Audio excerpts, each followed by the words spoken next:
नमस्कार दोस्तों, आज हम बात करने वाले हैं मुसाफिर कैफे की, जिसे लिखा है दिव्य प्रकाश दुबे ने।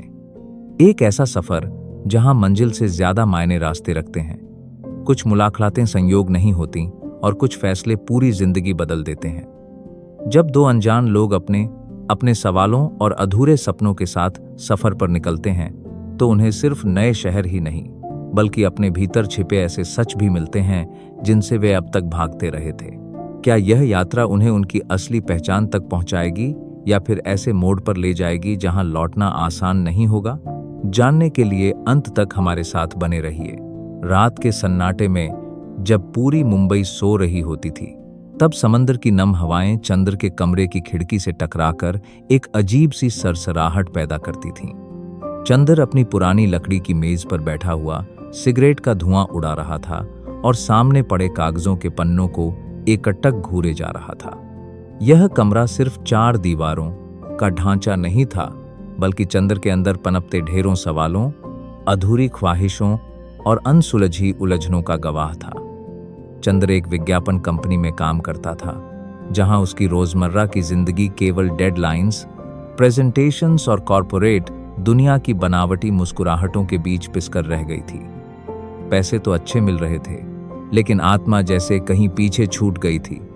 वह रोज सुबह एक नकाब पहनकर निकलता और रात को जब कमरे में लौटता तो थका हारा टूटा हुआ महसूस करता। उसकी इस बेनूर जिंदगी में केवल एक ही रोशनी थी और वह थी सुधा।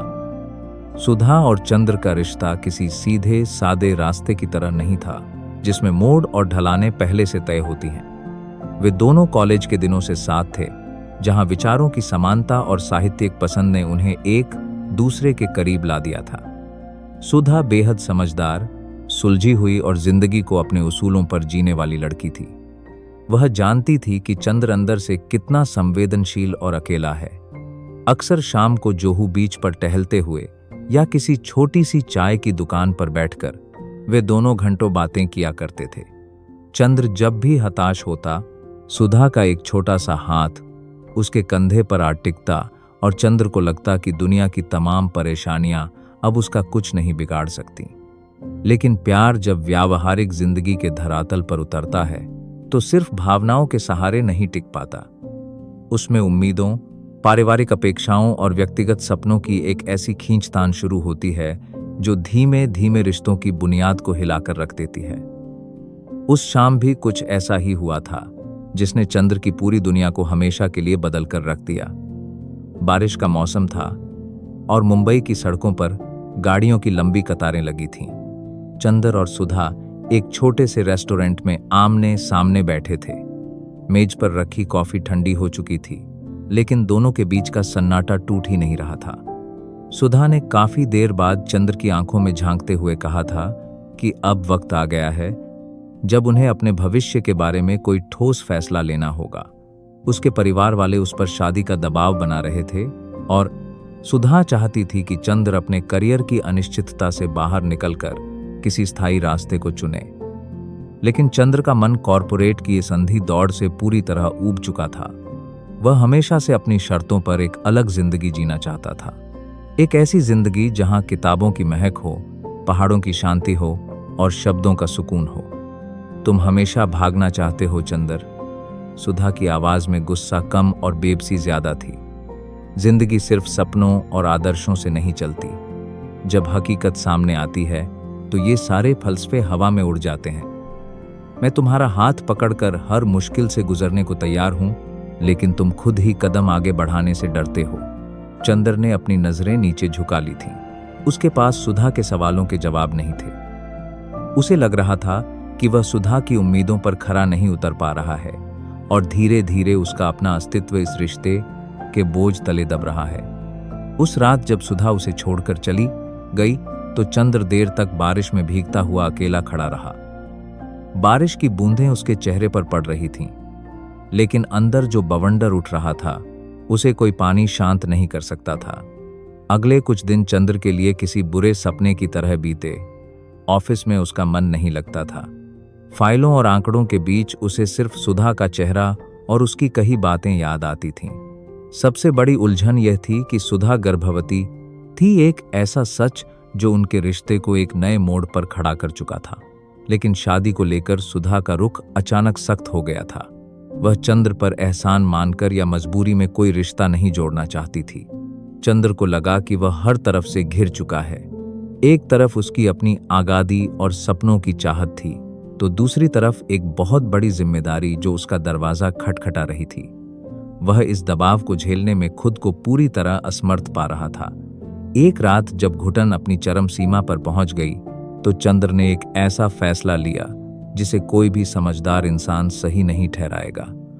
उसने अलमारी से अपना ट्रैवल बैग निकाला और उसमें कुछ जोड़ी कपड़े रख लिए।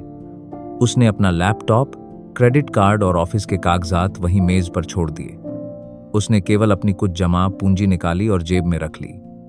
कमरे से निकलने से पहले उसने एक आखिरी बार उस जगह को देखा जहां उसने अपनी जिंदगी के कई साल गुजारे थे। खिड़की के पास रखी वो मेज, दीवारों पर लटकी हुई तस्वीरें और कोने में रखी पुरानी किताबें सब उसे चुपचाप देख रहे थे। रेलवे स्टेशन पहुंचकर उसने बिना सोचे समझे हरिद्वार जाने वाली ट्रेन का टिकट कटा लिया। उसे नहीं पता था कि वह हरिद्वार क्यों जा रहा है, लेकिन उस वक्त उसे बस मुंबई की इस घुटन भरी हवा से दूर जाना था। ट्रेन की बोगी में बैठकर जब उसने खिड़की से बाहर देखा तो मुंबई शहर धीरे धीरे पीछे छूट रहा था। ऊंची ऊंची इमारतें, चमचमाती रोशनियां और समंदर का वो विस्तार, सब कुछ धुंधला होता चला गया। हरिद्वार पहुंचकर भी चंद्र को वो शांति नहीं मिली जिसकी तलाश में वह आया था। गंगा के घाटों पर भोर के समय होने वाली आरती, घंटी घड़ियालों की आवाजें और श्रद्धालुओं की भीड़ उसे और ज्यादा अलग थलग महसूस करा रही थी। घाट की सीढ़ियों पर बैठे बैठे उसने अपनी जेब से अपना स्मार्टफोन निकाला। स्क्रीन पर सुधा के ढेरों मिस्ड कॉल्स और मैसेजेस चमक रहे थे। चंद्र ने उन मैसेजेस को पढ़ने की हिम्मत नहीं जुटाई। उसने अपने हाथ में पकड़े फोन को देखा। यह वही जरिया था जो उसे उसकी पुरानी दुनिया से जोड़े हुए था। उसने एक गहरी सांस ली और फोन को पूरी ताकत से बहती हुई गंगा की धारा में फेंक दिया।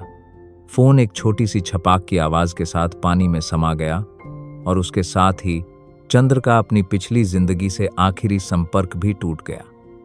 गंगा के शीतल जल की ओर देखते हुए चंद्र ने महसूस किया कि सिर्फ जगह बदलने से मन का बोझ कम नहीं होता। उसे किसी ऐसी जगह की जरूरत थी जहां ठंडक हो, जहां भीड़ न हो और जहां पहाड़ अपनी खामोशी से उसके घावों पर मरहम लगा सकें। तभी उसके दिमाग में एक नाम कौंधा मसूरी। चंद्र ने घाट से उठकर अपने बैग को कंधे पर टांगा और बस स्टैंड की तरफ कदम बढ़ा दिए। वह जानता था कि मसूरी का यह सफर उसकी जिंदगी को किस दिशा में ले जाएगा। यह उसे खुद भी नहीं मालूम था, लेकिन इतना तय था कि अब वापसी का कोई रास्ता नहीं बचा था। मसूरी की टेढ़ी मेढ़ी सड़कों पर जब बस धीरे धीरे ऊपर चढ़ रही थी, तो खिड़की से आती बर्फीली हवा ने चंद्र के चेहरे को छूकर उसकी थकान को थोड़ा कम किया।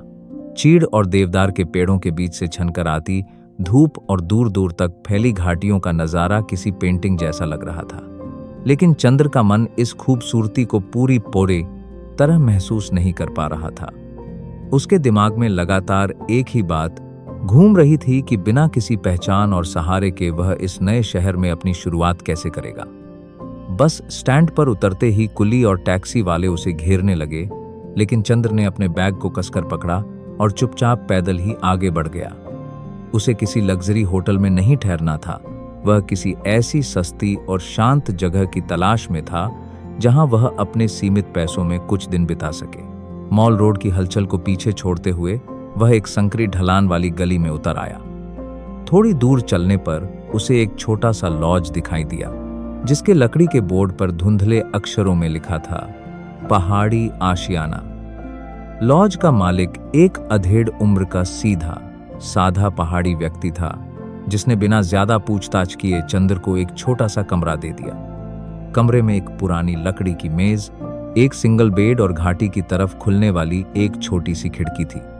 कमरे में सामान रखते ही चंद्र खिड़की के पास आकर खड़ा हो गया। सामने फैली हुई पहाड़ियों की ओट में धुंध तैर रही थी और दूर कहीं बादलों के टुकड़े आपस में टकरा रहे थे।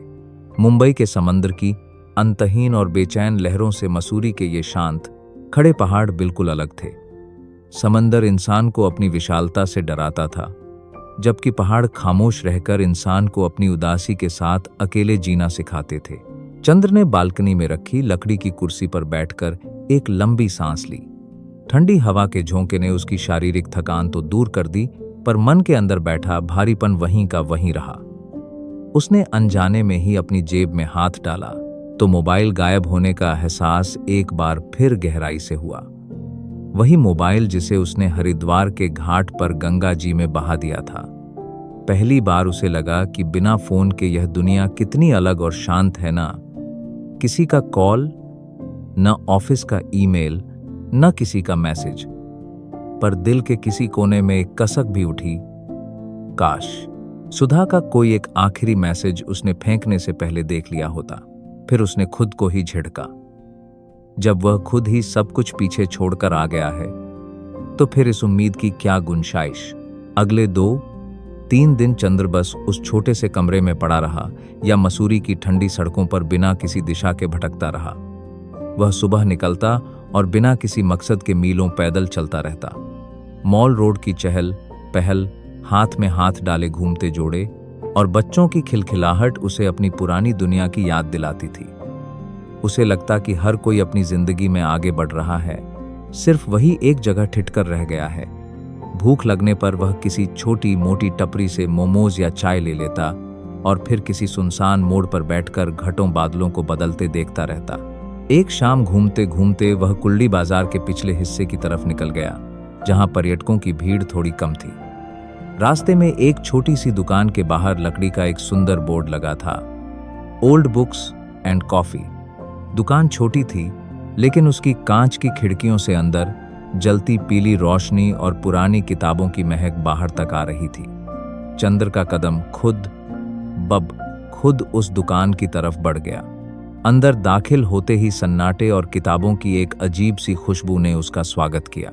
लकड़ी की रैक पर करीने से सजी पुरानी हिंदी, अंग्रेजी और दर्शनशास्त्र की किताबों को देखकर उसे अचानक अपना वही पुराना सपना याद आ गया, जो उसने मुंबई की एक ढलती शाम को सुधा को बताया था।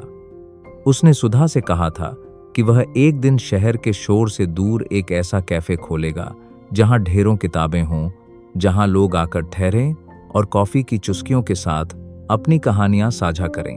वह एक रैक पर रखी किताब के पन्ने पलट ही रहा था कि पीछे से एक बुजुर्ग और गंभीर आवाज आई। क्या ढूंढ रहे हैं जनाब? चंद्र ने अचानक चौंक कर पीछे देखा। सफेद दाढ़ी, आंखों पर गोल फ्रेम का चश्मा चढ़ाए दुकान का मालिक खड़ा था। उनके चेहरे पर एक अजीब सी सौम्यता और तजुर्बे की चमक थी। कुछ नहीं अंकल, बस यूं ही किताबें देखना अच्छा लगता है, चंद्र ने थोड़ा झेंपते हुए मुस्कुराकर कहा। बुजुर्ग ने अपनी ऐनक उतारी, उसे अपने रूमाल से पोंछा और एक अर्थपूर्ण मुस्कान के साथ बोले, किताबें देखना अच्छा लगता है या पुरानी किताबों में अपनी बिखरी हुई कहानी पढ़ना? मैं पिछले 2 दिनों से आपको मसूरी की सड़कों पर बिना किसी मंजिल के भटकते हुए देख रहा हूं। चेहरे पर वही पुरानी थकान और आंखों में वही खालीपन है जो लोग अपने बड़े शहरों से यहां साथ लेकर आते हैं। चंद्र पूरी तरह सन्न रह गया। उसे उम्मीद नहीं थी कि इस अनजान शहर में कोई उसे इतनी बारीक नजर से देख रहा होगा। उसने अपनी नजरों को चुराते हुए कहा, ऐसा कुछ नहीं है सर, बस थोड़ा ब्रेक लेने आया था। ब्रेक काम से लिया जाता है बेटे, खुद की जिंदगी या जिम्मेदारियों से नहीं। बुजुर्ग ने मुस्कुराते हुए उसके कंधे पर हाथ रखा। खैर, मेरा नाम अंकल जोसेफ है। अगर कभी कॉफी पीने और सिर्फ बातें करने का मन करे तो बेझिझक चले आया करो। इस उम्र में मुझे भी पुरानी किताबों के पास अपनी पुरानी कहानियां सुनाने वाले लोग अक्सर कम ही मिलते हैं। अंकल जोसेफ की बातों ने चंद्र के अंदर एक गहरा असर छोड़ा। उस रात कमरे में लौटकर चंद्र काफी समय बाद इत्मीनान से बैठकर सोचने लगा कि वह आगे क्या करना चाहता है। कब तक वह इस तरह सड़कों पर भटकता रहेगा? नौकरी उसने छोड़ दी थी। बैंक खाते में इतनी बचत जरूर थी कि कुछ महीने आराम से कट जाते, लेकिन इस तरह खाली बैठने से उसके मन के अंदर की घबराहट और डिप्रेशन बढ़ता ही जा रहा था। उसे लगा कि अब उसे किसी ऐसे इंसान से बात करने की जरूरत है जो उसे जानता हो, जो इस शहर में उसका अपना हो। तभी उसे पम्मी का ख्याल आया। पम्मी उसकी कॉलेज की दोस्त। जो कुछ साल पहले मुंबई की भागदौड़ से तंग आकर मसूरी शिफ्ट हो गई थी। पम्मी का नंबर चंद्र को मुंहज़बानी याद नहीं था, लेकिन मुंबई से निकलते वक्त उसने अपनी डायरी के एक छोटे से पन्ने पर उसका लैंडलाइन और पर्सनल नंबर लिख लिया था। अगली सुबह उठते ही उसने पम्मी से संपर्क करने का फैसला किया। वह होटल के रिसेप्शन पर गया और लैंडलाइन फोन की तरफ देखा। डायल पैड पर उंगलियां घुमाते समय उसका हाथ थोड़ा कांप रहा था। उसने नंबर मिलाया और रिसीवर को कान से लगा लिया। दूसरी तरफ से रिंग लिंदत जाने लगी। हेलो। दूसरी तरफ से एक जानी पहचानी बेबाक आवाज सुनाई दी। हेलो पम्मी। चंद्र की आवाज में थोड़ी झिझक थी। हाँ, कौन? चंद्र। अरे यार चंद्र तुम। पम्मी की आवाज में हैरानी और पहचान की कोई देरी नहीं हुई। कहाँ गायब हो तुम? सुधा का फोन आया था मुंबई से। वह इतनी परेशान थी। तुम हो कहाँ इस वक्त? मैं मसूरी में ही हूं पम्मी, चंद्र ने धीमी आवाज में कहा। यहां पहुंच तो गया था, पर समझ नहीं आ रहा था कि तुमसे कैसे बात करूं। फोन के दूसरी तरफ कुछ सेकंड का सन्नाटा छा गया। फिर पम्मी की गंभीर आवाज आई। मुझे पता था तुम ऐसा ही कुछ बेवकूफी भरा कदम उठाओगे। कहाँ ठहरे हो अभी? चंद्र ने अपने लॉज का नाम और पता बताया। ठीक है, वहीं रुको। 10 मिनट में तुम्हारे लॉज के पास वाले बस स्टैंड पर मिलो। साथ में चाय पीते हैं और फिर तुमसे हिसाब किताब चुकता करती हूँ, पम्मी ने सख्त लहजे में कहा और बिना कोई और सवाल पूछे फोन काट दिया। चंद्र ने रिसीवर वापस रखा और एक लंबी सांस ली, यह जानते हुए कि अब सच का सामना करने का वक्त आ गया है। बस स्टैंड की सीढ़ियों पर चंद्र चुपचाप खड़ा था, जब दूर से एक तेज रफ्तार लाल रंग की पुरानी जिप्सी आकर रुकी। गाड़ी का दरवाजा खुला और पम्मी बाहर निकली। जैकेट, जीन्स और बिखरे बालों में वह उतनी ही बेफिक्र दिख रही थी जितनी कॉलेज के दिनों में हुआ करती थी, लेकिन उसकी आंखों में एक अजीब सा गुस्सा और फिक्र साफ झलक रही थी। चंद्र को देखते ही उसने अपना बैग संभाला और सीधे उसके सामने आकर खड़ी हो गई। कुछ पल उसने चंद्र को ऊपर से नीचे तक देखा, उसके थके हुए चेहरे, बढ़ी हुई दाढ़ी और अनमनेपन को। शक्ल देखी है अपनी? पम्मी ने बिना किसी भूमिका के कड़े स्वर में कहा। बिल्कुल किसी बिखरे हुए देवदास लग रहे हो। हरिद्वार गए, गंगा नहाए और फिर वहां से चुपचाप खिसक आए? तुम्हें लगता है कि इस तरह भाग आने से तुम्हारी लाइफ की समस्याएं हल हो जाएंगी? चंद्र ने अपनी नजरें नीची कर लीं। पम्मी प्लीज, मुझे नहीं पता था कि मैं और क्या करता। मुझे लगा सब कुछ छोड़ देना ही सही रास्ता है। गलत लगा तुम्हें। पम्मी ने चंद्र का हाथ पकड़ा और उसे जिप्सी की तरफ खींचते हुए बोली, चलो यहां खड़े होकर ड्रामा मत करो। तुम्हें सबसे पहले एक अच्छे गरम खाने और कड़क चाय की जरूरत है। आज आंटी ने घर पर गोभी के पराठे बनाए हैं। पहले पेट भरो, फिर तुम्हारी क्लास लगाती हूं। पम्मी चंद्र को लैंडौर की तरफ जाने वाली पहाड़ी ढलान पर स्थित अपने छोटे से कॉटेज में ले गई। लकड़ी और पत्थरों से बना वह कॉटेज बेहद खूबसूरत और शांत था। कॉटेज के चारों तरफ छोटे छोटे फूलों के पौधे लगे थे और हवा में एक अजीब सा सुकून था। घर के अंदर का माहौल बहुत गर्मजोशी भरा था। पम्मी की मां ने चंद्र का स्वागत एक आत्मीय मुस्कान के साथ किया और कुछ ही देर में मेज पर गरम गरम मक्खन से लबालब गोभी के पराठे और पुदीने की चटनी परोस दी गई। कई दिनों बाद चंद्र के सामने ऐसा सादा और घर का खाना आया था। जैसे ही उसने पहला निवाला खाया, उसकी आंखों में अचानक आंसू छलक आए। उसने बहुत कोशिश की कि वह अपने आंसुओं को छिपा ले, लेकिन पम्मी की पैनी नजरों से कुछ नहीं छुप सका। क्या हुआ चंद्र, मिर्च ज्यादा है क्या? पम्मी ने चाय का कप उसकी तरफ बढ़ाते हुए धीमी आवाज में पूछा। चंद्र ने अपनी आंखें पोंछीं और फीकी मुस्कान के साथ सिर हिलाया। नहीं पम्मी, मिर्च नहीं। बस अचानक सुधा की याद आ गई। उसे भी सर्दियों में गोभी के पराठे बहुत पसंद थे। जब भी बारिश होती या ठंड बढ़ती, वह जिद करके पराठे बनवाती थी। पम्मी ने चंद्र की तरफ देखा। उसका कड़ा रुख अब थोड़ा नरम पड़ चुका था। उसने चंद्र के हाथ पर अपना हाथ रखा और संजीदगी से बोली, तुम उस लड़की से सच में बहुत प्यार करते हो ना चंद्र? मुझे नहीं पता पम्मी। चंद्र ने एक लंबी सांस ली। उसका गला भर आया था। प्यार करता हूं या उसकी आदत हो गई थी, या शायद अब मुझे इस बात का पछतावा हो रहा है कि मैं उसे जिंदगी के उस मोड़ पर अकेला छोड़कर भाग आया जहां उसे मेरी सबसे ज्यादा जरूरत थी। लेकिन मैं क्या करता, वह मुझसे शादी नहीं करना चाहती थी, पर मेरे बच्चे की मां बनने वाली है। उसने कहा कि वह मुझ पर कोई बोझ नहीं डालना चाहती। मुझे लगा कि मैं उसकी उम्मीदों पर कभी खरा नहीं उतर पाऊंगा, और इसलिए तुमने भागना आसान समझा? पम्मी ने सीधे उसकी आंखों में देखते हुए कहा। वापस क्यों नहीं चले जाते फिर? अगर पछतावा है तो जाओ और उसका हाथ थामो। वापस जाना इतना आसान नहीं होता पम्मी, चंद्र ने मेज पर रखी कॉफी की प्लेट को घुमाते हुए कहा। कुछ रास्ते ऐसे होते हैं जहां से पीछे मुड़ने का मतलब होता है खुद को पूरी तरह गलत साबित कर देना। अगर मैं वापस गया तो क्या वह मुझे स्वीकार करेगी? क्या मैं खुद से नजरें मिला पाऊंगा? मुझे समझ नहीं आ रहा कि मैं अपनी इस बिखरी हुई लाइफ को कैसे समेटूं। पम्मी कुछ देर तक खामोश रही। उसने खिड़की के बाहर देखा, जहां हल्की हल्की धुंध कॉटेज के आंगन को ढक रही थी। फिर उसने चंद्र की तरफ घूमकर कहा, जिंदगी समेटने के लिए पहले बिखरना पड़ता है चंद्र। तुम भागकर मसूरी आए हो, यह बुरी बात नहीं है। इंसान को कभी कभी ठहरने के लिए एक कोने की जरूरत होती है, लेकिन यहां बैठकर सिर्फ अफसोस जताओगे और खुद को कोसते रहोगे तो ये पहाड़ तुम्हें निगल जाएंगे। मसूरी की सुंदरता सिर्फ देखने के लिए अच्छी है, अकेले में यह उदासी को और बढ़ा देती है। तो मैं क्या करूं? चंद्र ने बेबसी से पूछा।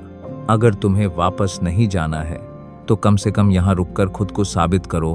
पम्मी के स्वर में एक दृढ़ता थी। कुछ नया शुरू करो। अपनी उस कैफे वाली बात को सच करो जो तुम हमेशा कॉलेज में और मुंबई में बैठकर सोचते थे। याद है, तुम कहते थे कि एक दिन तुम्हारा खुद का एक ऐसा ठिकाना होगा जहां किताबें होंगी और सुकून होगा। चंद्र ने पम्मी की तरफ देखा। पम्मी के इस सुझाव ने उसके अंदर सोए हुए एक पुराने अरमान को फिर से जगा दिया। कैफे, वही विचार जो अंकल जोसेफ की दुकान में जाकर भी उसके मन में कौंधा था। क्या मैं सच में यहां मसूरी में कैफे खोल सकता हूं? चंद्र ने संशय के साथ पूछा।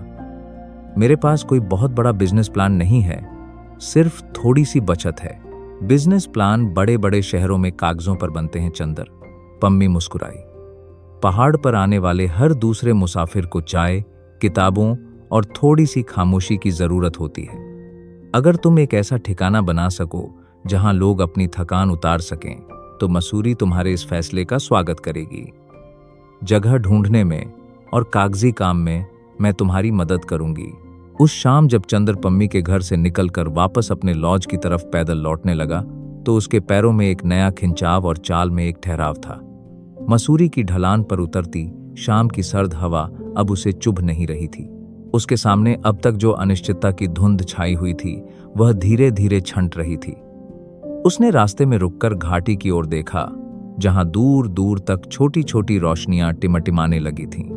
उसने खुद से एक खामोश वादा किया, वह अब अपनी लाइफ से और नहीं भागेगा। वह यहीं रहकर अपने सपनों के उस मुसाफिर कैफे को आकार देगा।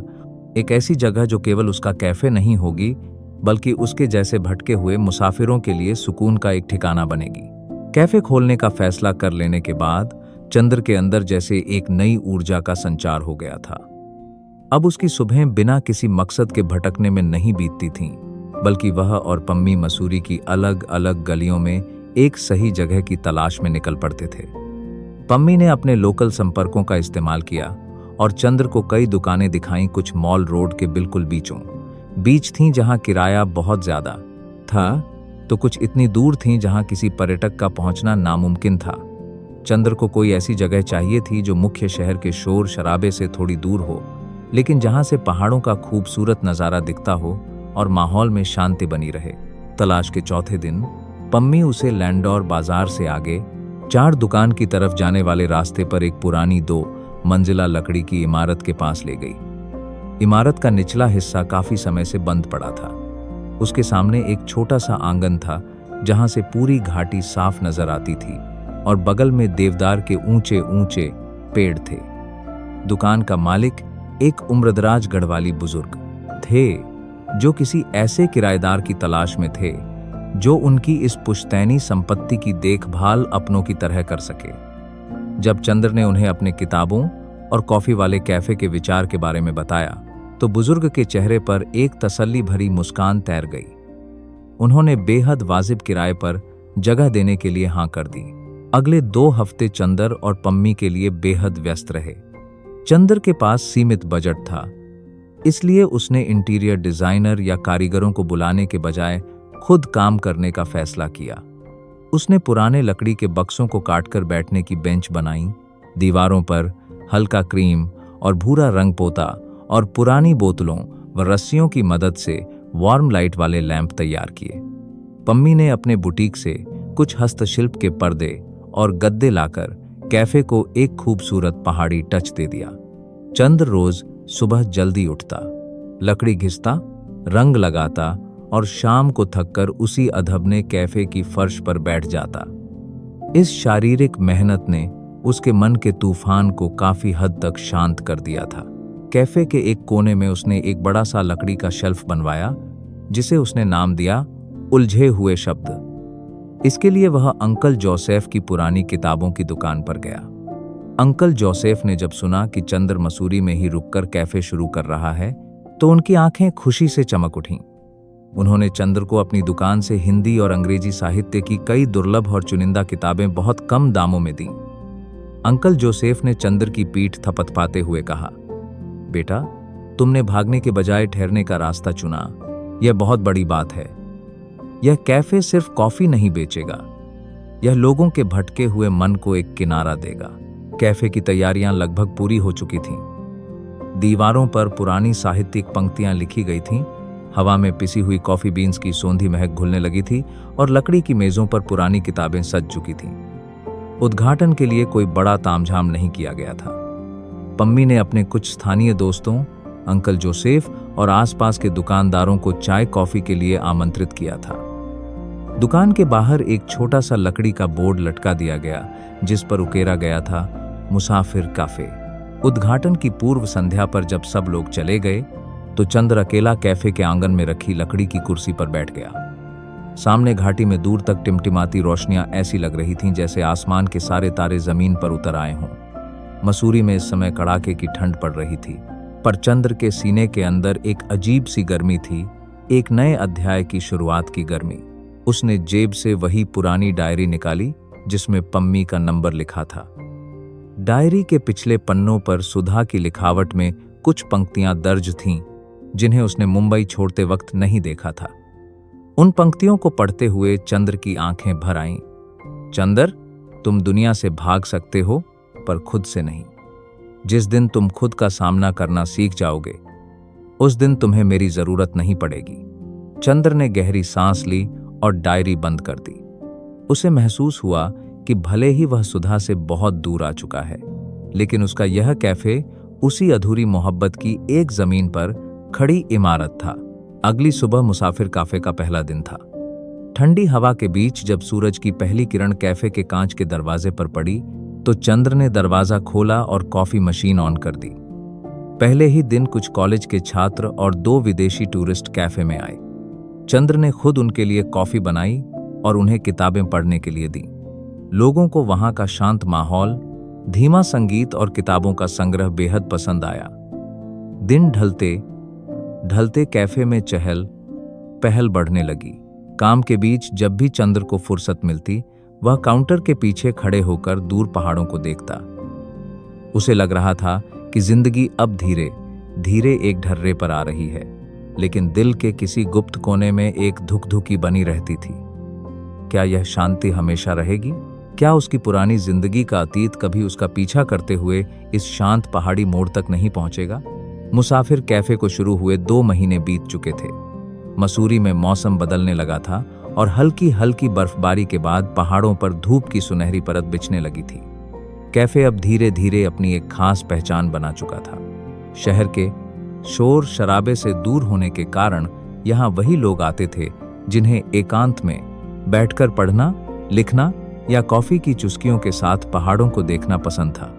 चंद्र का पूरा दिन कैफे के कामकाज में ही बीत जाता। सुबह आकर ताज़ा कॉफी बीन्स पीसना, नई किताबों को शेल्फ पर तरतीब से लगाना और आने वाले ग्राहकों की पसंद के हिसाब से उन्हें चाय या स्नैक्स परोसना। इस व्यस्तता ने उसके मन को एक ठहराव दिया था। लेकिन शाम ढलते ही जब कैफे खाली होता, तो अतीत की पुरानी यादें दोबारा दरवाजा खटखटाने लगती थीं। पम्मी अक्सर शाम के वक्त अपने काम से निपटकर कैफे आ जाती। दोनों आंगन में बैठकर चाय पीते और बीते दिनों की बातें करते। पम्मी ने देखा था कि चंद्र भले ही अब पहले से ज्यादा शांत और संजीदा दिखता था, लेकिन उसकी आंखों में एक अजीब सी उदासी हमेशा तैरती रहती थी। वह जानती थी कि चंद्र ने भले ही मसूरी में अपना आशियाना बना लिया है, लेकिन उसका एक हिस्सा आज भी मुंबई की उसी छोटी सी शाम में अटका हुआ है जहां वह सुधा को छोड़कर आया था। एक दिन दोपहर के समय जब कैफे में ज्यादा भीड़ नहीं थी, एक अधेड़ उम्र की महिला कैफे में दाखिल हुई। उन्होंने लाल रंग की शॉल ओढ़ रखी थी और उनके चेहरे पर थकान के स्पष्ट निशान थे। उन्होंने खिड़की के पास वाली मेज चुनी और एक कप हॉट चॉकलेट का ऑर्डर दिया। चंद्र जब उनके पास ट्रे लेकर पहुंचा तो महिला ने मुस्कुराकर कैफे की सजावट और किताबों के संग्रह की तारीफ की। यह जगह वाकई बहुत खास है, महिला ने खिड़की से बाहर देखते हुए कहा। यहां आकर ऐसा लगता है जैसे समय कुछ देर के लिए थम गया हो। धन्यवाद मैम, चंद्र ने नम्रता से कहा। हमारा मकसद ही यही था कि जो लोग अपनी भागदौड़ भरी जिंदगी से थक चुके हैं वे यहां आकर थोड़ी देर सांस ले सकें। महिला ने अपनी शॉल को थोड़ा संभाला और बोली, मैं भी मुंबई की उसी अंधी दौड़ से तंग आकर कुछ दिनों के लिए पहाड़ों में आई हूं। वहां हर कोई एक दूसरे से आगे निकलने में लगा है, लेकिन इस चक्कर में हम उन लोगों को खो देते हैं जो हमारे सबसे करीब होते हैं। महिला की बात सुनकर चंद्र के हाथ में पकड़ी ट्रे हल्की सी कांप गई। मुंबई शब्द सुनते ही उसके अंदर एक टीस सी उठी। उसने बिना कुछ कहे सिर्फ एक औपचारिक मुस्कान दी और वापस काउंटर के पीछे आ गया। काउंटर पर खड़े होकर उसने कांच के पार देखा, महिला अपनी डायरी में कुछ लिख रही थी। चंद्र को अचानक सुधा की याद आ गई। सुधा भी जब भी किसी नए कैफे में जाती थी तो अपने साथ एक छोटी सी डायरी रखती थी और अपने विचारों को पन्नों पर उकेरती रहती थी। क्या सुधा अब भी डायरी लिखती होगी? क्या उसने अपने होने वाले बच्चे के लिए कोई नाम सोचा होगा? ये सवाल चंद्र के दिमाग को हथौड़े की तरह चोट पहुंचाने लगे। उसी शाम अंकल जोसेफ भी कैफे में आए। वे अपने साथ पुरानी हिंदी कविताओं का एक नायाब संग्रह लाए थे जिसे उन्होंने चंद्र को उपहार में दिया। अंकल जोसेफ ने चंद्र का उखड़ा हुआ मन भांप लिया। उन्होंने कॉफी का एक घूंट लिया और चंद्र की तरफ देखकर बोले, चंद्र बेटे, नदियां जब पहाड़ों से निकलती हैं तो रास्ते में कई पत्थरों से टकराती हैं। कुछ पत्थर बह जाते हैं और कुछ वहीं जम जाते हैं, लेकिन नदी कभी बहना बंद नहीं करती। तुमने मसूरी आकर बहना तो शुरू कर दिया है, लेकिन तुमने अपने दिल के अंदर अतीत का एक बहुत बड़ा पत्थर जमा रखा है। अंकल, कुछ गलतियां ऐसी होती हैं जिनका कोई प्रायश्चित नहीं होता, चंद्र ने धीमी और भारी आवाज में कहा। मैंने एक ऐसे इंसान का भरोसा तोड़ा है जिसने मुझसे कभी कोई शर्त नहीं रखी थी। मैं यहां अपनी नई दुनिया बसाकर भी खुद को अपराधी ही महसूस करता हूं। अपराधबोध से भागना आसान है चंद्र, लेकिन उस अपराधबोध को स्वीकार करके उसे सुधारने का प्रयास करना ही असली साहस है। अंकल जोसेफ ने धीर गंभीर स्वर में कहा, तुमने यह कैफे बनाया, यह बहुत अच्छी बात है, लेकिन अगर यह कैफे सिर्फ तुम्हारे भागने का एक नया जरिया बन गया है तो फिर इसमें और मुंबई के उस कमरे में कोई फर्क नहीं रह जाएगा। अंकल जोसेफ के जाने के बाद चंद्र काफी देर तक कैफे के आंगन में बैठा रहा। रात का सन्नाटा गहराने लगा था और दूर पहाड़ियों पर बत्तियां बुझने लगी थीं। चंद्र ने पहली बार खुद से यह कड़वा सवाल पूछा, क्या वह वाकई मसूरी में अपनी नई पहचान बना रहा था, या वह सिर्फ अपनी जिम्मेदारियों से मुंह मोड़कर एक खूबसूरत सपने में जी रहा था? उसे एहसास हुआ कि जब तक वह अपने अतीत का सामना नहीं करेगा तब तक यह कैफे, ये पहाड़ और ये शांति केवल एक छलावा ही बने रहेंगे। लेकिन अतीत का सामना करने का मतलब था वापस उसी मोड़ पर जाना जहां से सब कुछ बिखरा था, और चंद्र के पास अब इतना हौसला था या नहीं, यह वक्त ही बताने वाला था। मसूरी में सर्दियों का प्रकोप अब अपने चरम पर था। पहाड़ियों पर बर्फ की पतली चादर जम चुकी थी और शाम होते ही मुसाफिर काफे के बाहर की सड़कें बिल्कुल सुनसान हो जाती थीं। कैफे के अंदर लकड़ी की अंगीठी जल रही थी, जिसकी धीमी धीमी गर्माहट और कड़क कॉफी की खुशबू पूरे कमरे में फैली हुई थी। चंद्र काउंटर के पास खड़ा होकर अपनी डायरी में कैफे का हफ्ते भर का हिसाब लिख रहा था। 2 हफ्तों से उसके मन में अंकल जोसेफ और पम्मी की कही बातें घूम रही थीं। उसे महसूस होने लगा था कि वह इस शांत पहाड़ी जिंदगी में खुद को शांत दिखाने का नाटक कर रहा है, जबकि उसके अंदर का बवंडर आज भी वैसा ही था।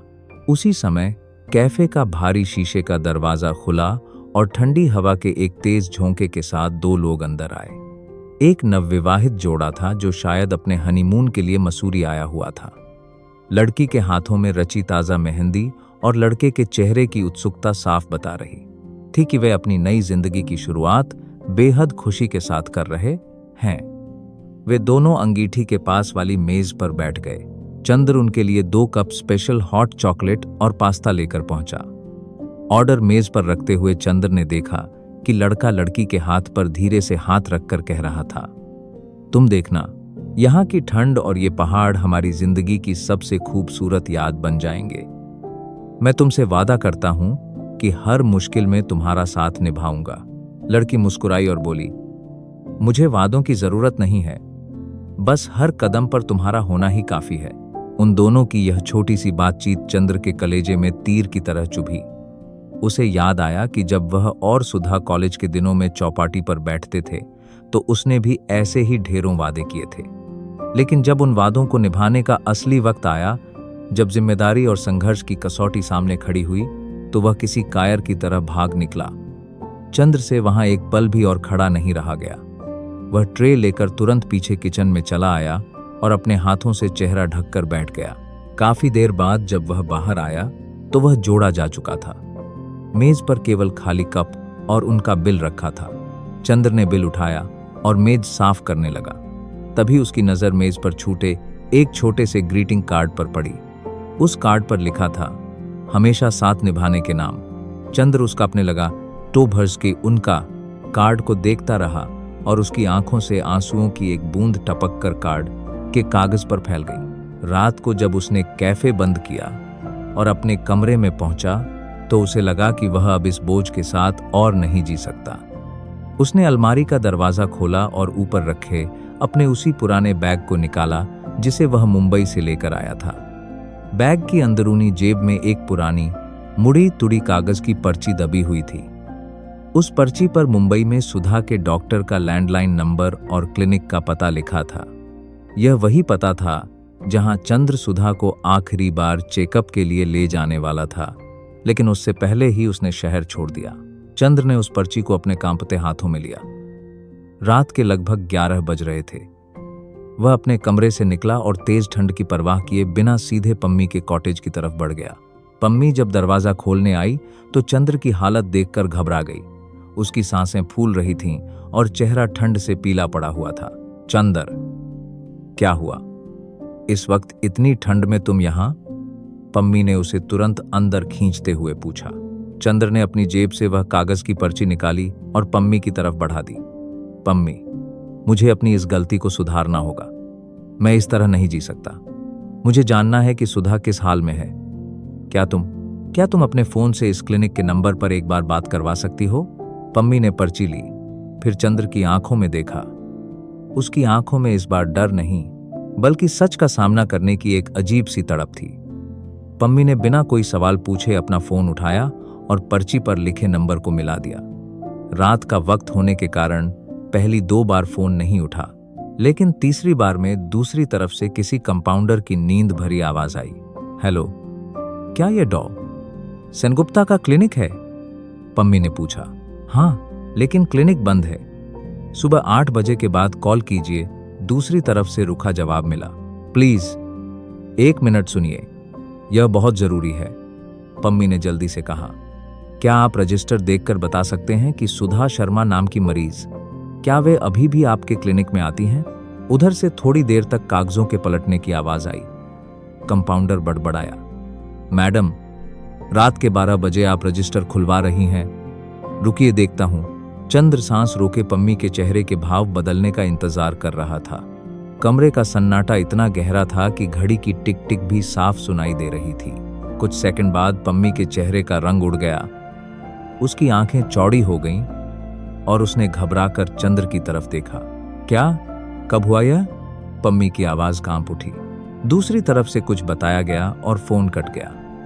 पम्मी ने फोन हाथ से नीचे कर लिया और गुमसुम होकर चंद्र को देखने लगी। क्या हुआ पम्मी? क्या कहा उसने? सुधा ठीक तो है ना? बताओ पम्मी। चंद्र ने पम्मी के कंधे पकड़कर झकझोरते हुए पूछा। पम्मी ने एक गहरी सांस ली। उसकी आंखों में आंसू भर आए थे। उसने कांपती आवाज में कहा, चंद्र, सुधा ने वह क्लिनिक 2 महीने पहले ही छोड़ दिया है। डॉक्टर के नोट्स में लिखा है कि उसकी तबीयत बिगड़ने की वजह से उसे किसी बड़े अस्पताल में भर्ती कराया गया था और अब वह मुंबई में अपने उस पुराने घर में भी नहीं रहती। पम्मी की बात सुनते ही चंद्र के पैरों तले जमीन खिसक गई। बड़ा अस्पताल, पुरानी जगह छोड़ दी? यह सुनते ही उसके मन में बुरे से बुरे ख्यालात कौंधने लगे। उसे लगा कि उसकी एक नादानी और कायरता की वजह से सुधा और उसके होने वाले बच्चे की जान पर बनाई है। चंद्र उसी वक्त कॉटेज की फर्श पर बैठ गया। उसका सिर चकरा रहा था और फेफड़ों में हवा जैसे जम गई थी। पम्मी ने तुरंत उसके पास बैठकर उसके कंधों को संभाला।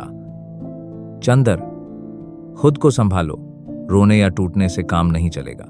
अगर तुम सच में अपनी गलती सुधारना चाहते हो तो तुम्हें कल सुबह की पहली बस से मुंबई जाना होगा। यहां बैठकर डरने से कोई रास्ता नहीं निकलेगा। चंद्र ने अपना सिर उठाया। उसकी आंखों में पछतावा और डर जरूर था, लेकिन इस बार भागने की सोच नहीं थी। उसने अपने पसीने से भीगे चेहरे को पोंछा और भारी आवाज में कहा, हाँ पम्मी, तुम सही कह रही हो। मैं अब और नहीं भागूंगा। अगर मुझे सुधा के पैरों में गिरकर अपनी जान की भी भीख मांगनी पड़ी तो मैं मांगूंगा। मुझे बस एक बार देखना है कि वह सुरक्षित है। उस रात चंद्र को एक पल के लिए भी नींद नहीं आई। वह अपने कमरे में बैठकर सुबह के बजने का इंतजार करता रहा। उसने कैफे की चाबियां पम्मी को सौंपने के लिए एक छोटा सा नोट लिखा, जिसमें उसने जिक्र किया कि अगर वह वापस न लौटे तो कैफे को पम्मी ही संभाले। भोर की पहली किरण फूटते ही, जब मसूरी की सड़कों पर केवल हल्की धुंध और सन्नाटा था, चंद्र अपना वही छोटा सा बैग लेकर बस स्टैंड की तरफ निकल पड़ा। मसूरी की पहाड़ियों को पीछे छोड़ते हुए जब बस ढलान की तरफ बढ़ी तो चंद्र ने खिड़की से मुड़कर आखिरी बार अपने मुसाफिर काफे की दिशा में देखा। उसने मन ही मन सोचा कि यह कैफे उसे सुकून देने के लिए बना था, लेकिन सच्चा सुकून तब तक संभव नहीं था जब तक वह अपने जीवन की सबसे बड़ी उलझन को सुलझा न ले। देहरादून से ट्रेन पकड़कर वह मुंबई के लिए रवाना हुआ। ट्रेन के सफर का हर एक घंटा चंद्र के लिए सालों के बराबर बीत रहा था। पटरियों की खटखट आवाज में उसे सुधा का वही सवाल गूंजता हुआ सुनाई दे रहा था, तुम हमेशा भागना चाहते हो चंद्र, जिंदगी सिर्फ सपनों से नहीं चलती। चंद्र ने अपनी आंखें मूंद लीं और प्रार्थना करने लगा कि ईश्वर बस उसे एक आखिरी मौका दे दे ताकि वह अपनी भूल सुधार सके। अगली शाम जब ट्रेन बांद्रा टर्मिनस पहुंची तो मुंबई का वही जाना पहचाना शोर, उमस और भागदौड़ चंद्र का स्वागत कर रही थी। लेकिन इस बार चंद्र के लिए यह शहर अनजान नहीं लग रहा था। अब उसकी आंखों में केवल एक ही मंजिल थी, सुधा का नया ठिकाना ढूंढना। वह सीधे अपने उस पुराने दोस्त रोहन के घर पहुंचा, जो कॉलेज के दिनों से उसके और सुधा दोनों के संपर्क में था। दरवाजे की घंटी बजते ही जब रोहन ने दरवाजा खोला तो सामने खड़े चंद्र को देखकर उसकी आंखें फटी की फटी रह गईं। चंद्र, तुम कहाँ गायब थे इतने महीनों से? रोहन की आवाज में गुस्से और अचरज का मिला जुला भाव था। तुम्हें अंदाजा भी है कि तुमने यहाँ क्या तमाशा खड़ा कर दिया था? सुधा की क्या हालत हुई थी? तुम्हें कुछ खबर भी है? चंद्र ने बिना कोई सफाई दिए रोहन के आगे हाथ जोड़ दिए। उसकी आंखों से आंसू बह निकले। रोहन, मुझे जितनी सजा देनी है दे दो, जितनी गालियां देनी है दे दो, बस मुझे इतना बता दो कि सुधा कहाँ है। क्लिनिक वालों ने कहा कि उसकी तबीयत खराब थी और वह पुरानी जगह छोड़ चुकी है। वह ठीक तो है ना? रोहन ने चंद्र को कुछ देर घूरकर देखा, फिर एक लंबी सांस छोड़ते हुए पीछे हटने का इशारा किया। अंदर आओ चंद्र, तुम्हारी किस्मत अच्छी है कि सुधा ठीक है और बच्चा भी सलामत है, लेकिन तुम बहुत देर कर चुके हो। रोहन की बात सुनकर चंद्र के दिल की धड़कन कुछ पलों के लिए रुक सी गई। बच्चा सलामत है, इन शब्दों ने चंद्र की बंद पड़ी सांसों को जैसे दोबारा चला दिया। उसने राहत की एक गहरी सांस ली, लेकिन रोहन के यह कहने पर कि तुम बहुत देर कर चुके हो, चंद्र के चेहरे पर फिर से चिंता की परत चढ़ गई। देर कर चुका हूं। मतलब? रोहन, मुझे साफ साफ बताओ, सुधा कहाँ है? चंद्र ने व्याकुल होकर पूछा। रोहन ने चंद्र को पानी का एक गिलास थमाया और सोफे पर बैठते हुए कहना शुरू किया। जब तुम अचानक गायब हो गए तो सुधा पूरी तरह टूट गई थी। वह तुम्हें ढूंढने के लिए पुलिस स्टेशन से लेकर तुम्हारे ऑफिस तक के चक्कर काटती रही। उसी तनाव और भागदौड़ में उसकी तबीयत बिगड़ी और उसे अस्पताल में भर्ती कराना पड़ा। डॉक्टरों ने साफ कह दिया था कि अगर उसने खुद को नहीं संभाला तो बच्चे को बचा पाना नामुमकिन होगा। उस वक्त सुधा ने एक सख्त फैसला लिया। कैसा फैसला? चंद्र की आंखें रोहन के चेहरे पर टिकी थीं।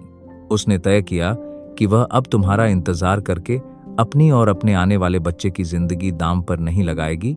रोहन ने चंद्र की आंखों में देखते हुए कहा।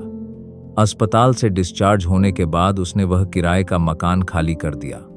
उसने एक एनजीओ में काम करना शुरू किया जो अकेली माओं की मदद करता है। 3 महीने पहले उसने एक बेहद सुंदर बेटी को जन्म दिया है। अब वह उसी एनजीओ के क्वार्टर में रहती है और अपनी बच्ची को अकेले पाल रही है। वह अब किसी पर निर्भर नहीं है चंद्र, खास तौर पर तुम पर तो बिल्कुल नहीं। बेटी, चंद्र के कानों में यह शब्द किसी गूंज की तरह टकराया। उसकी अपनी एक बेटी थी, एक ऐसी नन्ही परी जिसकी पहली किलकारी, पहली मुस्कान को देखने का हक वह अपनी बेवकूफी की वजह से खो चुका था।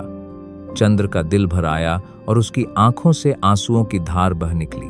रोहन, मुझे बस एक बार उससे मिलना है, अपनी बच्ची को देखना है।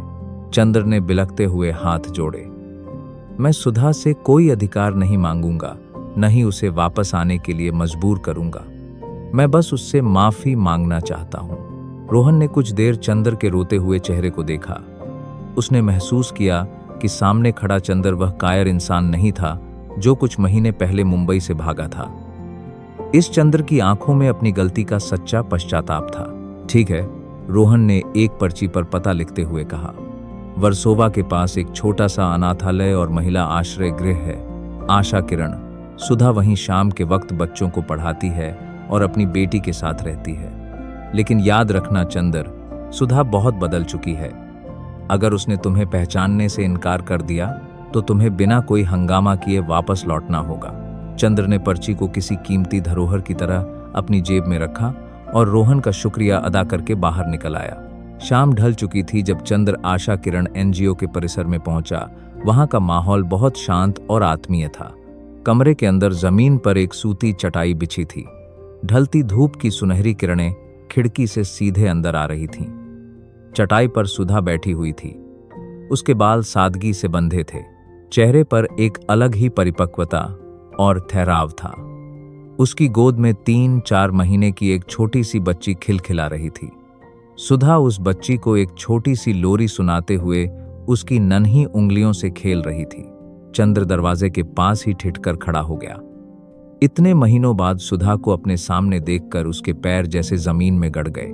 सामने का नजारा इतना पवित्र था कि चंद्र को लगा कि अंदर कदम रखकर वह इस सुकून को खराब कर देगा। तभी खिड़की से आती हवा के झोंके से दरवाजा हल्का सा हिला और एक हल्की सी आहट हुई। सुधा ने अचानक सिर उठाकर दरवाजे की तरफ देखा। चंद्र को वहां खड़ा देखकर सुधा के चेहरे के भाव एक लम्हे के लिए थम गए। उसकी लोरी अचानक रुक गई और कमरे में एक बाज के और गई डार से नाट्य की गहरा भारी सन्नाटा छा गया। सुधा की आंखों में न तो गुस्सा था और न ही कोई बदहवासी। उसकी नजरों में केवल एक पथरीला सन्नाटा था। उसने नन्ही बच्ची को प्यार से अपनी गोदी से उठाकर पास रखे छोटे से झूले में लेटा दिया और उसकी छाती पर धीरे से थपकी दी। फिर वह उठी, अपनी सूती साड़ी के पल्लू को संभाला और चंद्र की तरफ बढ़ी। चंद्र वहीं चौखट पर किसी मुजरिम की तरह सिर झुकाए खड़ा था। उसकी आंखों से लगातार आंसू बह रहे थे। जब सुधा के कदम उसके पास आकर रुके तो चंद्र अपनी जगह पर घुटनों के बल बैठ गया और कांपते हाथों से सुधा के पैरों को छूने लगा। मुझे माफ कर दो सुधा, मुझे माफ कर दो। चंद्र का गला पूरी तरह रूंध चुका था। मैं कायर था, मैं डर गया था। मुझे लगा मैं तुम्हारी जिंदगी की सबसे बड़ी रुकावट हूं, पर मैं गलत था। मैं तुम्हें और इस मासूम को इस तरह छोड़कर चला गया। मुझे जितनी सजा देनी है दे दो, पर प्लीज एक बार मुझे माफ कर दो। सुधा ने अपने पैर थोड़े पीछे खींच लिए। उसकी आवाज में न तो चिल्लाहट थी और न ही कोई कड़वाहट, केवल एक अजीब सी गंभीरता थी। उठो चंदर, घुटने टेकने से बीता हुआ वक्त वापस नहीं आता, और न ही वे रातें मिटाई जा सकती हैं जो मैंने अस्पताल के बेड पर अकेले रोते हुए काटी हैं। चंदर धीरे से खड़ा हुआ, लेकिन अपनी नजरें सुधा की आंखों से मिलाने की हिम्मत नहीं जुटा पा रहा था। तुम क्यों आए हो चंदर? सुधा ने सीधी नजर से उसे देखते हुए पूछा। क्या अपनी गिल्ट कम करने आए हो, या यह देखने आए हो कि तुम्हारे बिना मेरी जिंदगी बर्बाद हुई या नहीं? नहीं सुधा, बिल्कुल नहीं। चंदर ने जल्दी से अपनी सफाई दी। मैं मसूरी में था। मैंने वहां एक छोटा सा कैफे शुरू किया है। मुझे लगा था कि मैं सब भूलकर आगे बढ़ गया हूं, लेकिन जब मुझे पता चला कि तुम अस्पताल में थीं और तुम्हारी तबीयत बिगड़ी थी, तो मुझसे रहा नहीं गया। मैं सिर्फ यह देखने आया था कि तुम और बच्ची ठीक हो या नहीं। मुझे अपनी बेटी को एक बार देखना था। सुधा ने खिड़की की तरफ देखा, जहां शाम का उजाला ढलकर लालिमा में बदल रहा था। उसने एक ठंडी सांस ली और बोली, बेटी? हाँ, वह मेरी बेटी है चंदर। जिस दिन तुमने कमरे की चाबी मेज पर रखी और चुपचाप निकल गए थे, उसी दिन इस बच्ची से तुम्हारा अधिकार खत्म हो गया था। जब मुझे तुम्हारी सबसे ज्यादा जरूरत थी, जब मुझे एक सहारे की तलाश थी, तब तुम भाग खड़े हुए। मैंने अकेले उस दर्द को सहा है, अकेले इस बच्ची को जन्म दिया है और अकेले ही इसे बड़ा कर रही हूं। मैं जानता हूं सुधा, मैंने बहुत बड़ी भूल की है। चंद्र ने बेबसी से कहा। मैं तुमसे यह नहीं कह रहा कि तुम मुझे अपने पति का दर्जा वापस दो। मैं तुमसे अपने हक नहीं मांग रहा, पर क्या मैं अपनी बेटी का पिता होने का छोटा सा फर्ज भी नहीं निभा सकता? मैं तुम दोनों की जिम्मेदारी उठाना चाहता हूं। तुम मसूरी आ जाओ, वहां सब बहुत शांत है। मेरा कैफे है, हम एक नई शुरुआत कर सकते हैं। सुधा के चेहरे पर एक फीकी मुस्कान तैर गई। नई शुरुआत? चंदर, जिंदगी में जब कोई पन्ना फट जाता है तो उसे दोबारा चिपकाकर वही पुरानी किताब नहीं बनाई जा सकती। तुम फिर से वही गलती कर रहे हो। तुम समस्याओं से भागकर मसूरी गए और अब मसूरी के जरिए मुझे मेरी इस जिंदगी से भागने को कह रहे हो। मैं यहाँ खुश हूँ। मैं इस एनजीओ में काम करती हूँ, यहाँ की औरतों और बच्चों की मदद करती हूँ और अपनी कमाई से अपनी बेटी का पालन पोषण करती हूँ। मुझे अब किसी सहारे की जरूरत नहीं है। चंदर खामोश रह गया। उसके पास सुधा की इन बातों का कोई जवाब नहीं था। सुधा अब वह पुरानी, चंद्र पर निर्भर रहने वाली लड़की नहीं रही थी। वह एक मजबूत, आत्मनिर्भर मां बन चुकी थी, जिसे जिंदगी के थपेड़ों ने और ज्यादा सख्त बना दिया था। सुधा झूले के पास गई और अपनी सोई हुई बेटी के चेहरे से हल्की सी लट हटाई। अगर तुम अपनी बेटी से मिलना चाहते हो तो मैं तुम्हें कभी नहीं रोकूंगी चंदर।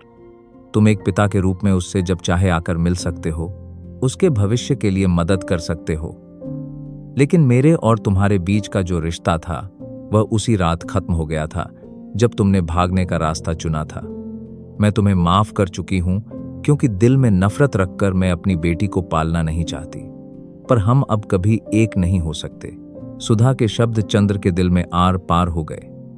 लेकिन अजीब बात यह थी कि इस दर्द के साथ ही उसे एक सुकून का एहसास भी हुआ। उसे समझ आ गया कि माफी का मतलब सब कुछ पहले जैसा हो जाना नहीं होता।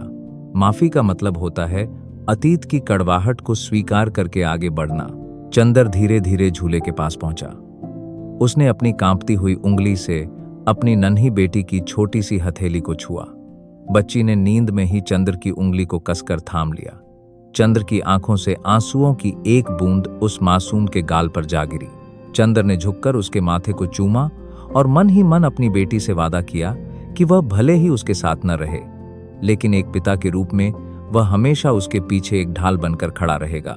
आशा किरण के उस छोटे से कमरे से जब चंद्र बाहर निकला तो वर्सोवा की सड़क पर समंदर की ठंडी हवा चल रही थी। रात का अंधेरा गहरा चुका था और दूर सड़कों पर गाड़ियों की रोशनियां तैर रही थीं। चंद्र के कदम अब भारी नहीं थे। उसके मन का वो बोझ, जो महीनों से उसकी छाती पर पत्थर बनकर टिका हुआ था, आखिरकार उतर चुका था। उसे अपनी कायरता की सजा मिल चुकी थी। सुधा का साथ हमेशा के लिए छूट गया था, लेकिन बदले में उसे एक ऐसा सच मिला था जिसने उसे भीतर तक परिपक्व बना दिया था। उसने समझ लिया था कि जिंदगी में कुछ गलतियों के लिए समय से माफी नहीं मांगी जा सकती, लेकिन उनके नतीजों को स्वीकार करके एक बेहतर इंसान बनने की कोशिश जरूर की जा सकती है। अगली सुबह चंद्र ने रोहन से मुलाकात की और अपनी बेटी के नाम एक बड़ा फिक्स्ड डिपॉजिट अकाउंट खुलवा दिया। उसने तय किया कि उसके मुसाफिर कैफे की कमाई का एक तय हिस्सा हर महीने सीधे इस खाते में जमा होगा, ताकि उसकी बेटी की पढ़ाई और भविष्य में कभी किसी चीज की कमी न रहे।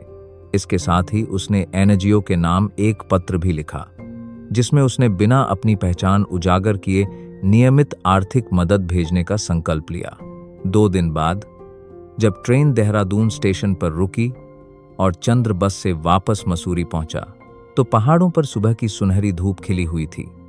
बर्फ पिघल रही थी और चीड़ के पेड़ों की डालियों से पानी की बूंदें मोतियों की तरह टपक रही थीं। जब वह लैंडौर बाजार वाले रास्ते पर अपने कैफे के पास पहुंचा, तो दूर से ही उसे मुसाफिर कैफे का बोर्ड दिखाई दिया। कैफे के बाहर पम्मी पौधों में पानी दे रही थी और अंकल जोसेफ आंगन में लकड़ी की कुर्सी पर बैठे अखबार पढ़ रहे थे। चंद्र को देखकर पम्मी के हाथ से हथजारा छूट गया और उसके चेहरे पर एक बहुत बड़ी तसल्ली भरी मुस्कान फैल गई। वापस आ गए मुसाफिर? अंकल जोसेफ ने अखबार नीचे करते हुए अपनी ऐनक के ऊपर से देखा और मुस्कुराए। चेहरा बता रहा है कि इस बार तुम भागकर नहीं, अपने सफर को पूरा करके लौटे हो। चंद्र ने आगे बढ़कर अंकल जोसेफ के पैर छुए और पम्मी की तरफ देखा। पम्मी की आंखों में ढेरों सवाल थे, लेकिन चंद्र का शांत चेहरा देखकर वह सब समझ गई। सुधा ठीक है पम्मी, चंद्र ने एक गहरी और आत्मविश्वासी सांस लेते हुए कहा। वह बहुत मजबूत है और मेरी एक बेटी है। वे दोनों अपनी दुनिया में सुरक्षित हैं। और तुम? पम्मी ने धीमी आवाज में पूछा। मैं भी अब ठीक हूं, चंद्र ने मुस्कुराकर जवाब दिया। मुझे मेरी मंजिल मिल गई है। यह कैफे अब केवल मेरे छुपने की जगह नहीं है, यह मेरा ठिकाना है। मैं अब यहां रहकर अपनी जिम्मेदारियां भी निभाऊंगा और इस कैफे को उन लोगों के लिए एक सहारा बनाऊंगा जो जिंदगी की दौड़ में मेरी तरह कभी भटक जाते हैं। चंद्र ने कैफे का लकड़ी का दरवाजा खोला। अंदर पिसी हुई कॉफी की सोंधी खुशबू और पुरानी किताबों की महक वैसे ही बरकरार थी। उसने खिड़की के पास वाली अपनी पसंदीदा मेज की धूल झाड़ी और काउंटर के पीछे जाकर कॉफी मशीन ऑन कर दी। सूरज की पहली किरणें कांच से छनकर कैफे के अंदर आ रही थीं और कोने में रखी डायरी के पन्नों को चमका रही थीं। चंद्र ने अपनी डायरी खोली और उसके पहले पन्ने पर लिखा, मुसाफिर का सफर अब खत्म नहीं हुआ, बल्कि एक नई दिशा में शुरू हुआ है। बाहर पहाड़ों की चोटियां चमक रही थीं और मसूरी का वातावरण एक नई भोर के स्वागत में पूरी तरह शांत और पावन लग रहा था। अगर आपको यह ऑडियो बुक पसंद आई हो तो वीडियो को लाइक करें, शेयर करें और चैनल को सब्सक्राइब करना ना भूलें। और कमेंट में बताएं आप अगली कौन सी किताब की समरी चाहते हैं। हम फिर मिलेंगे एक नई ऑडियो बुक के साथ। धन्यवाद।